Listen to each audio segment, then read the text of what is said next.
Welcome to Beyond the Pages. Join us as we embark on a journey through time and wisdom while we unpack Bible stories together.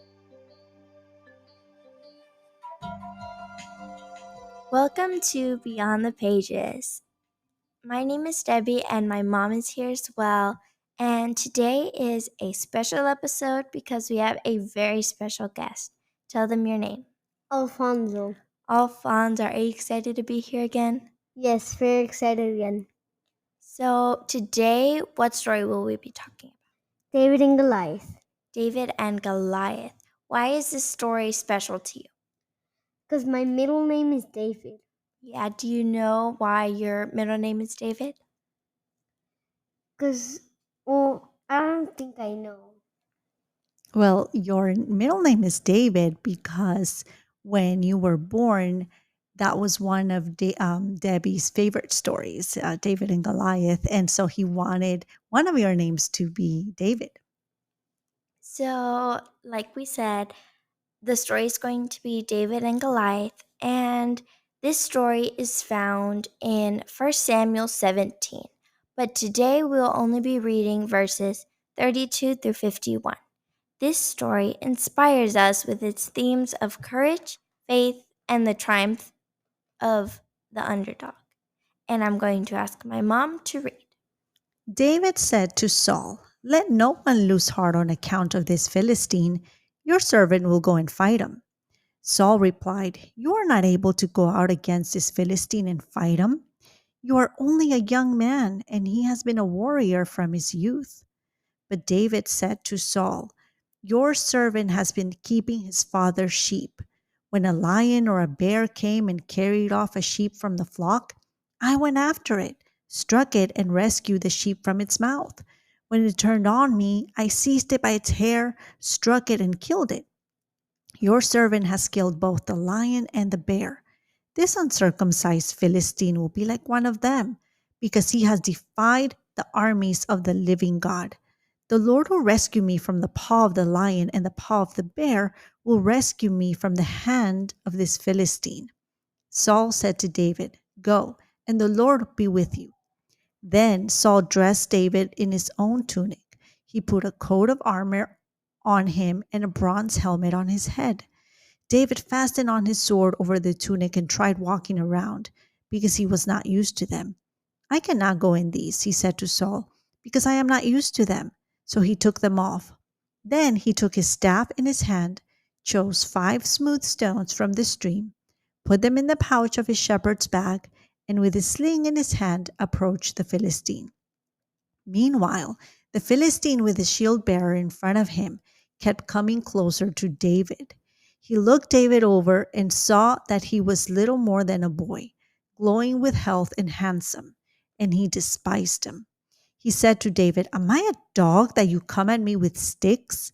And the Philistine cursed David by his gods. "Come here," he said, "and I'll give your flesh to the birds and the wild animals."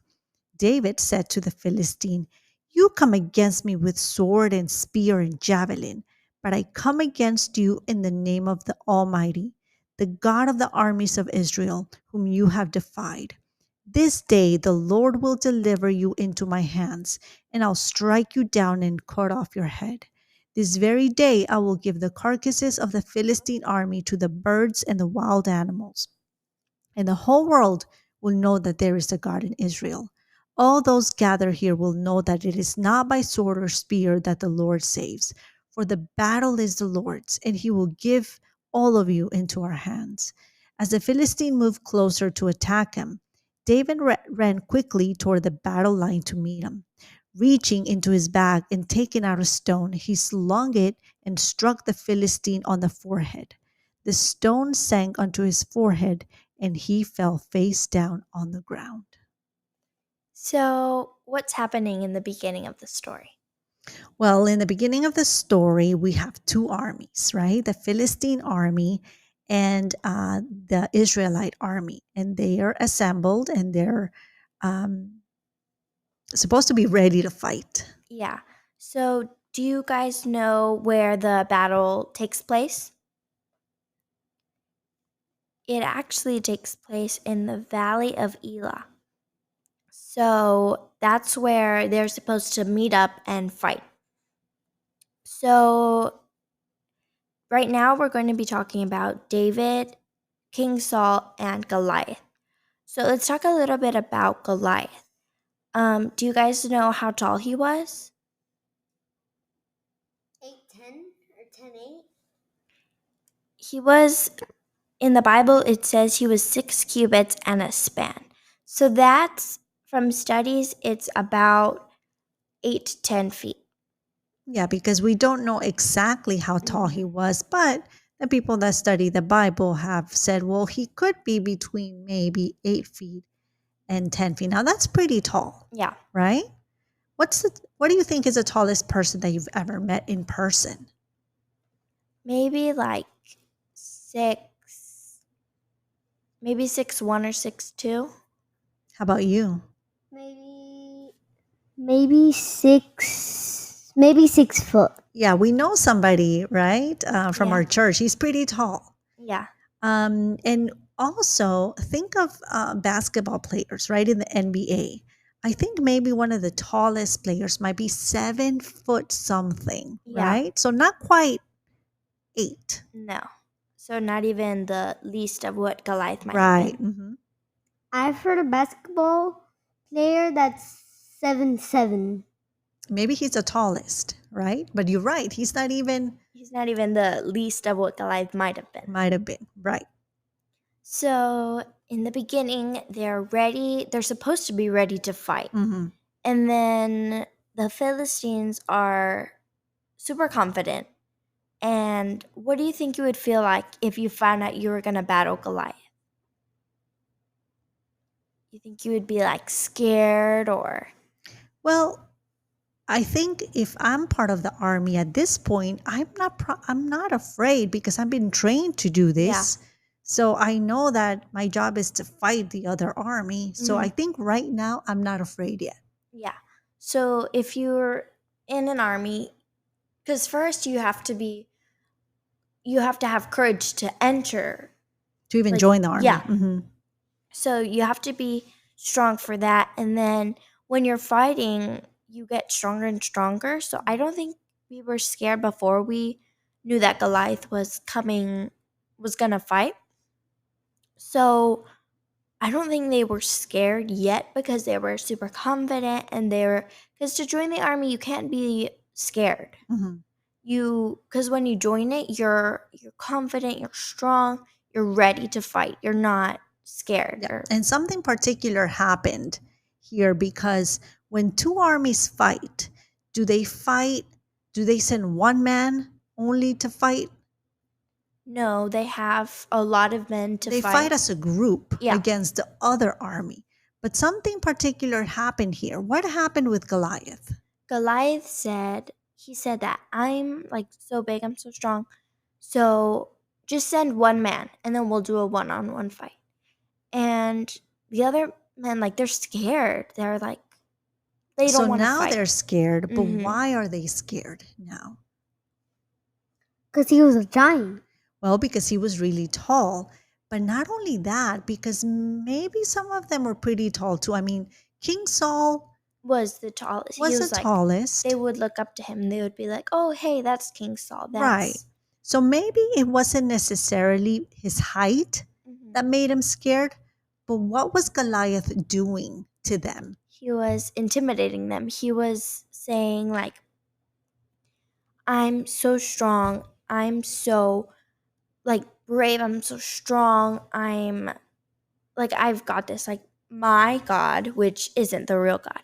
My God is going to help me win. Like, I'm so strong. I'm the biggest. Your God can't do anything.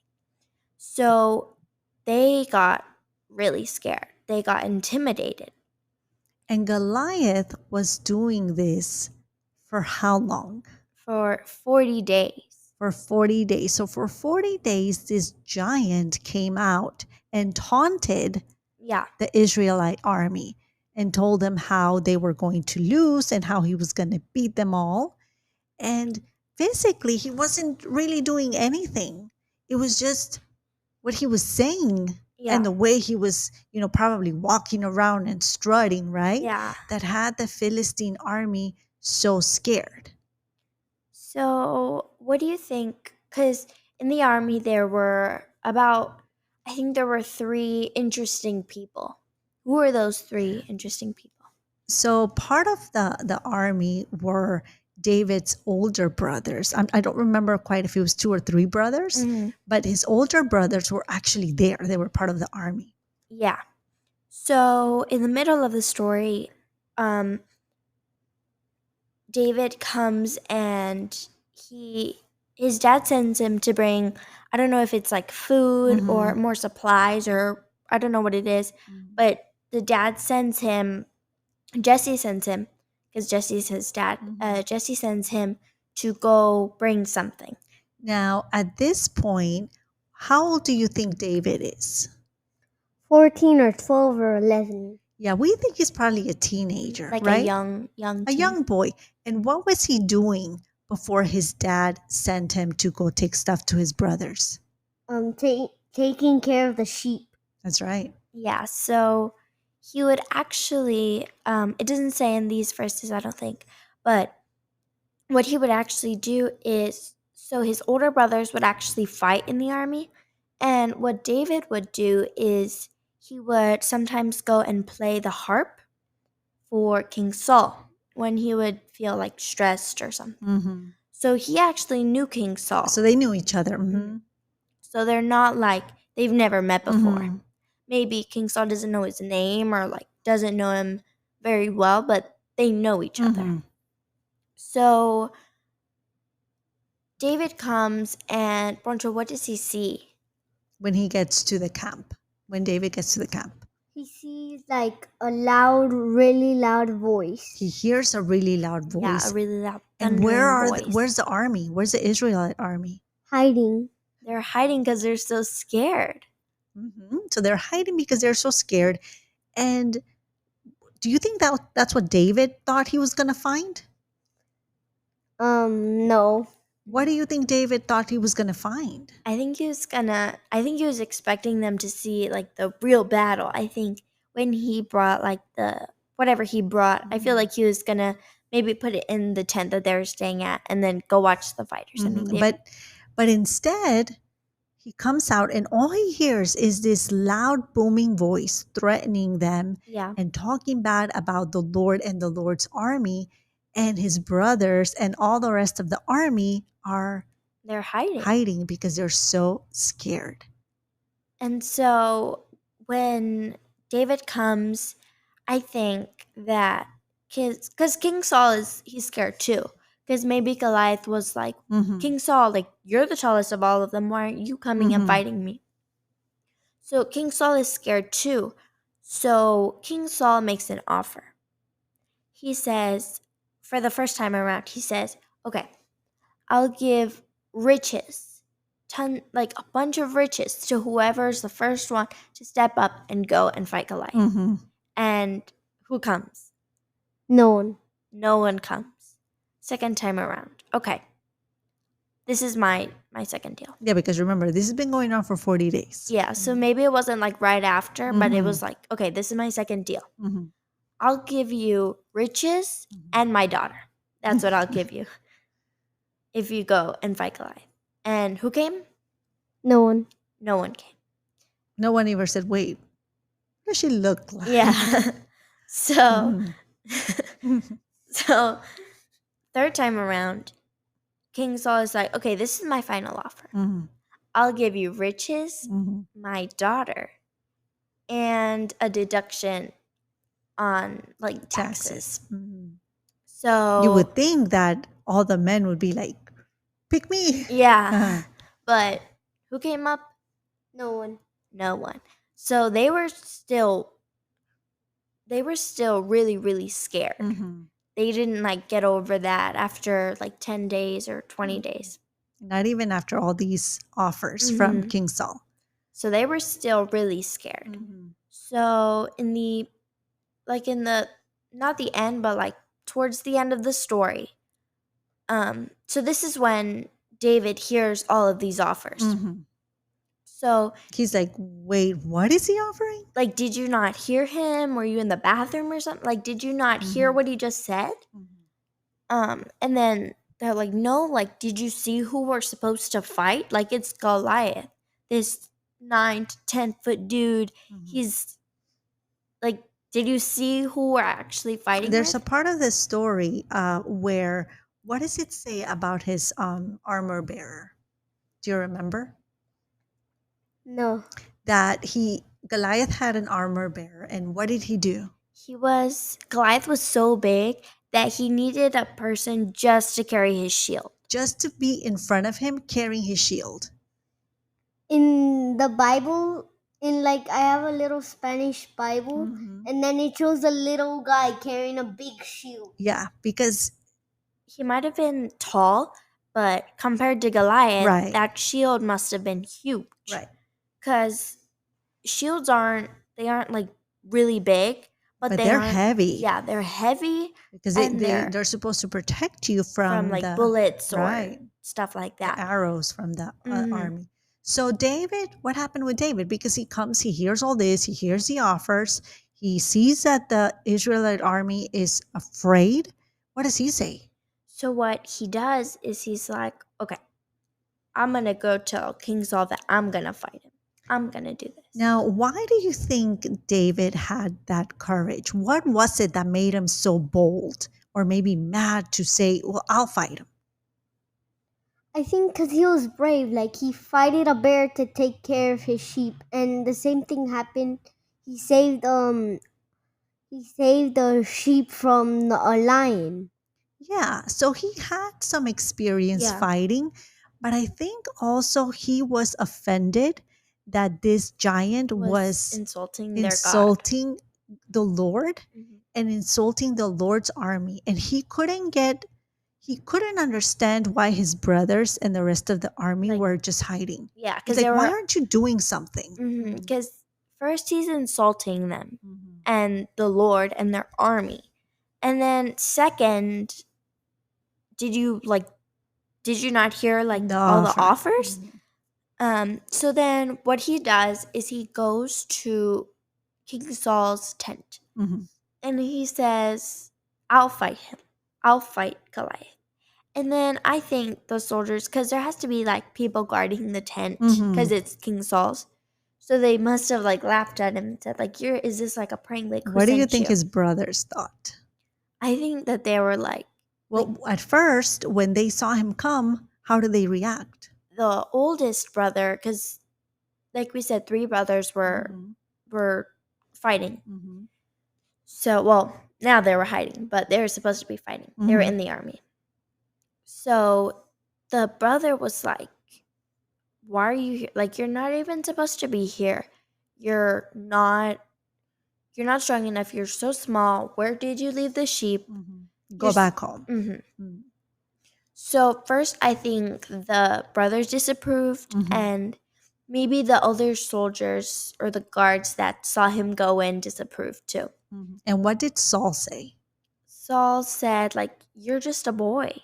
Mhm. Is this maybe not, is this a joke? But Mhm. like, you're just a boy. Like, did you see who you're supposed to fight with? Maybe more calm. Like, maybe he knew that David would understand, that he would say, okay, yeah, I'm too small. I'm But sorry. instead, what does David say to Saul?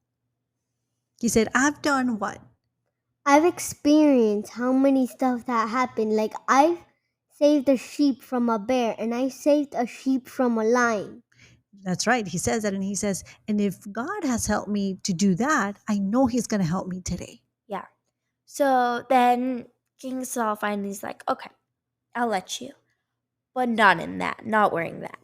So he gives him, it says in verse, I think it says in verse 38, it Mhm. says, then Saul dressed him in his own tunic. So Saul gave him his own like shirt and his own, maybe not like shirt, but like jacket or very Mhm. like thick, something thick to wear. Mhm. And then he gives him a coat of armor and a bronze helmet.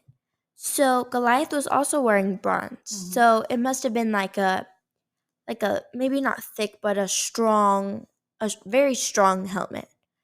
And so David wasn't used to them. He was used to wearing like his clothes. So he walks around trying to get comfortable, and he's like, I can't go in these. I'm sorry, but I can't. They're too big. I can't go in these. So he took his staff, and then he goes to the nearby stream, and he chose 5 smooth stones, not not broken stones, smooth stones, 5. And so what does he have going to fight? What does he have? A s- um a s- A slingshot? a slingshot, and 5 smooth rocks. That's all he has. He doesn't have a shield, a helmet, a sword. He doesn't have anything. He just has a slingshot and 5 smooth stones. So what does Goliath think when David went and he saw him? Like, he was like, is this a joke? This guy's kind of tiny. Yeah, that's exactly what he thought. And he says, what am I, a dog that you come at me with sticks and stones? And then he says in verse 44, come here, he said, and I'll give your flesh to the bird and the wild animals. And so then David said to the Philistine, you come against me with sword and spear and javelin, but I come against you in the name of the Lord Almighty, the God of the armies of Israel, whom you have defied. So then Goliath charges, and then what happens? David fights Goliath. How does he fight him? What does he do? He gets his slingshot and throws it with one of the stones, and then it went he went like shh, and then it hit in his forehead, and it went kind of deep in it. And what happened to Goliath? He fell to the ground. Now, let me ask you this. Why do you think David was so bold? And why was he not afraid? Maybe because he knew God was with him, and he said, no, God is going to give me the strength because I'm standing up for his army, his people. He's going to help me win this fight. And he experienced many like hard stuff like big people do. Right. Even though he was a young boy, he had already experienced fighting and being maybe a little bit scared, but then knowing God was with him. Yeah. Now, let me ask you something. Have you guys ever been experienced being scared or afraid of something? Yes. What's that? Maybe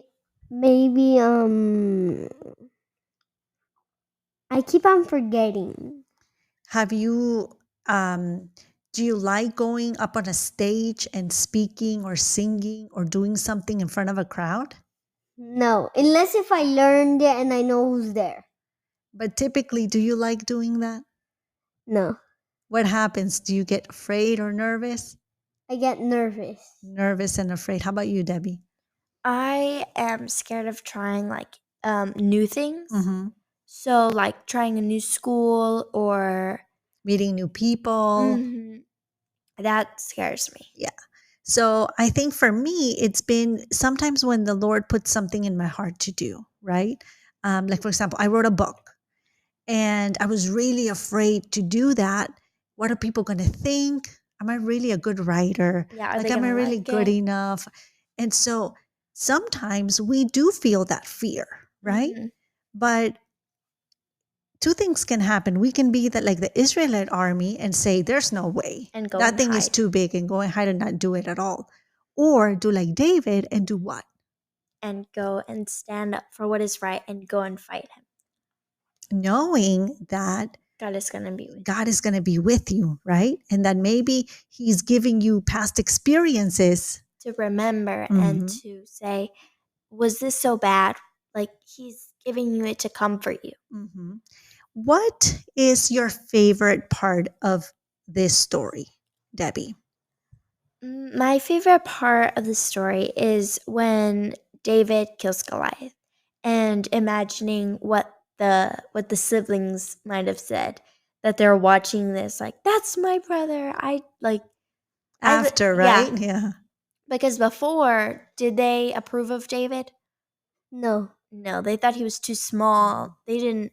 So I wonder, what happened after. Like when he went home, he's like, I just beat the Goliath. So, if you guys have you guys watched the Veggie Tales of David and Goliath, the Veggie Tales story? So, in the Veggie Tales story, when David defeats Goliath, then everybody has a party and celebration, and they carry him and they Yeah, celebrate with him. But first, Debbie said, they weren't.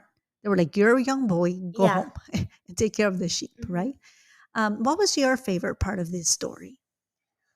One of the same things Debbie said, like they're like, that's my brother. And my other favorite part was that he saved the sheep. Like, he was a good saver.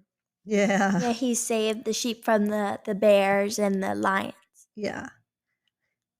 So my favorite part, I would say, has to be seeing Goliath's face when David walked out. Because I'm pretty sure he was like, "Oh, okay, that's it. This is the easiest Yeah, thing. Like, I'm gonna break you in half, like a stick. like a stick, like a tiny little thing." And then realizing that when he saw that stone coming, right? Yeah, Saying, "Oh man, I this is bad." yeah. Um, And also, just seeing how David knew that God was with him and knew that whatever happened, God was going to be with him and being strong and courageous and brave. For me, I thought he would just move out. Like, he's gonna hit somewhere else. Oh yeah, I don't know. That's another thing. I wonder how many tries it took to hit him, because it hit him right in the face. Like I Well, know. it says that it was one stone. Yeah, I don't think he even had to use the other four. that's crazy because I know he was like tall and like big and everything, but you got to get some aim to hit him right there. Like that was a perfect hit. Yeah, so we have to remember that just like David was, where when God used David, even though he was young, even though he wasn't part of the army, even though he wasn't even supposed to be there, God used him in a mighty way. And in that same way, he can use Debbie, he can use Alfonso, even though you guys are young and people might say, "Oh, you don't know much. You don't go back." If you know that God put something in your heart to do and that He's going to be with you, don't be afraid. And even to our listeners, maybe God put something in your heart to do and you feel doubts and you feel afraid. Don't be afraid. God promises that He's going to be with you and His promises never, never fail. Isaiah 41:10 says, "So do not fear, for I am with you. Do not be dismayed, for I am your God. I will strengthen you and help you, and I will uphold you with my righteous right hand." Thank you for listening to Beyond the Pages. If you enjoyed this episode, please share it with your friends and make sure to hit the subscribe button. Until next time, stay curious and keep those conversations going because every story is an adventure waiting to be explored.